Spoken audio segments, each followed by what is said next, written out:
فرماتے ہیں کہ ایک دفعہ حضرت موسیٰ علیہ السلام آپ کے میرے پیغمبر، تو میری عزیزہ گھر سے باہر نکلے، بیوی بھی ساتھ تھی، کچھ لوگ بھی جو تھے وہ ساتھ تھے۔ تو جب نکلے تو بیوی جو تھی وہ پریگننسی میں تھی اور درد ذوب میں وہ اس وقت تھی، تکلیفیں لگ گئی۔ اب پریشان ہوئے، سردی کی راتیں ہیں تو کہیں سے آگ کا بندوبست کروں۔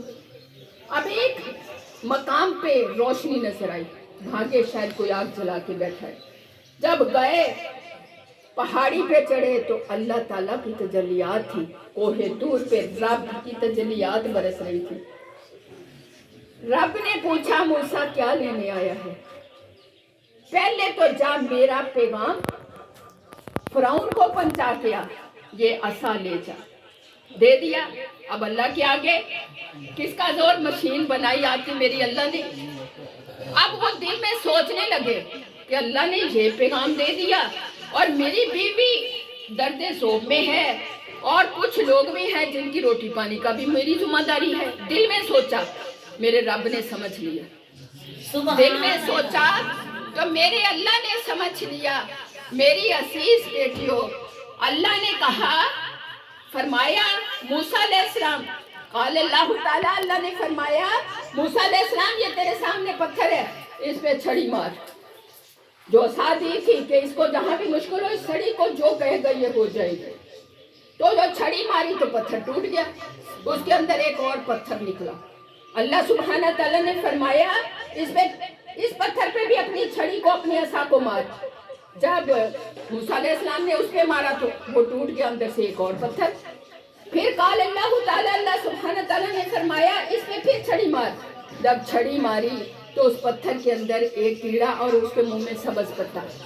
سبحان اللہ، ایک کیڑا اس کے منہ میں سبز پتا۔ تو میری عزیز بہنوں بیٹیوں، اللہ سبحانہ تعالیٰ کیا فرما رہے ہیں؟ اس کو موسیٰ علیہ السلام کو میری عزیزہ فرما رہے ہیں میری بیٹیوں کہ سبحان من یرانی، کیڑا بول رہا ہے اور موسیٰ علیہ السلام سمجھ رہے ہیں۔ اللہ جس کو چاہے سمجھ عطا فرما دے، جس کو چاہے جو علم دے دے۔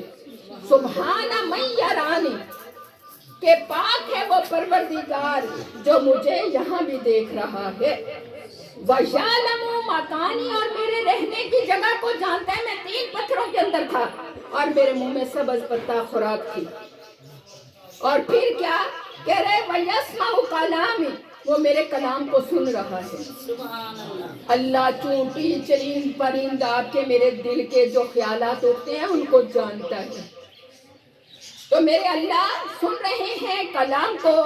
وہ کہتا ہے وَيَذْكُرُونِي وَلَا لِسَانِي، اور مجھے اس جگہ پہ بھی پتھر کے اندر بھی رزق دے رہا ہے، پتھر کے اندر بھی رزق دے رہا ہے مجھے، اور میری رہنے کی جگہ ہر چیز کو وہ جان رہا ہے۔ سبحان اللہ۔ پھر فرمایا موسیٰ علیہ السلام تو صرف جو میں کہہ رہا ہوں آپ کو، مجھے اللہ کا حکم ہے جو میں نے فرمایا قرآن کو سمجھو، نبی صلی اللہ علیہ وسلم کے طریقوں کے مطابق محنت کرو، میں تمہاری دنیا کی جو کاموں کے لیے کافی ہوں، سنبھالنے کے لیے۔ اب آپ کا میرا طریقہ صحیح ہے یا غلط ہے، آپ کو مجھے اپنی گریبان میں جھانکنا ہوگا، آپ کو مجھے اپنی گریبان میں جھانکنا ہوگا میری عزیز بیٹیوں، کہ جو رب 3 پتھروں کے اندر ایک کیڑے کو خوراک پہنچا رہے ہیں، وہ آپ کو مجھے کیسے خوراک نہیں پہنچائے گا؟ موسیٰ علیہ السلام گئے فرعون کی طرف، اللہ نے بات کیسے سمجھائی؟ اللہ یوں ہی قرآن پاک میں سمجھا رہا ہے، یوں ہی نبی صلی اللہ علیہ وسلم کی حدیث پاک سمجھا رہی ہیں، یوں ہی نبی صلی اللہ علیہ وسلم کی سنتیں سمجھا رہی ہیں آپ کو مجھے۔ کب بدلیں گے ہم؟ جب موت آ گئی پھر تو رو رو کے سمندر بہا دیں گے تو کچھ ہاتھ نہیں آئے گا میری بیٹیوں۔ اللہ آپ کو مجھے دعا کریں گے انشاءاللہ، اللہ آپ کو مجھے ابھی سے فکریں لگا دیں، یہاں سے اٹھنے سے پہلے دل میں سوچ لیں کہ کسی مدرسے سے رابطہ کریں جہاں سے تعلیم کے ساتھ تربیت پہ بھی زور دیا جاتا ہے۔ گھر بیٹھے موبائل نمبر لے لیں تو رابطے کریں۔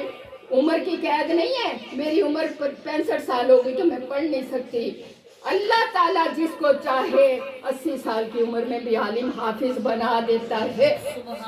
تو آپ تو میں بیٹا اللہ دماغ کھول دیتا ہے. صرف گناہوں کو دھلانا ہوگا. اذان کے بعد دعائیں مانگے, گناہ دھلنے شروع ہو جائیں گے. آنسو بہائیں, روئیں. یہاں ایک آنسو تو زمین و آسمان کے درمیان فاصلہ گناہوں سے بھر چکا ہو تو معاف ہو جاتے ہیں, لیکن آخرت میں رویا ہوا کام نہیں آئے گا. تو میری عزیزہ, اب آپ اور میں اگلی بات کو سمجھنے کے لیے اس طرف چلتے ہیں.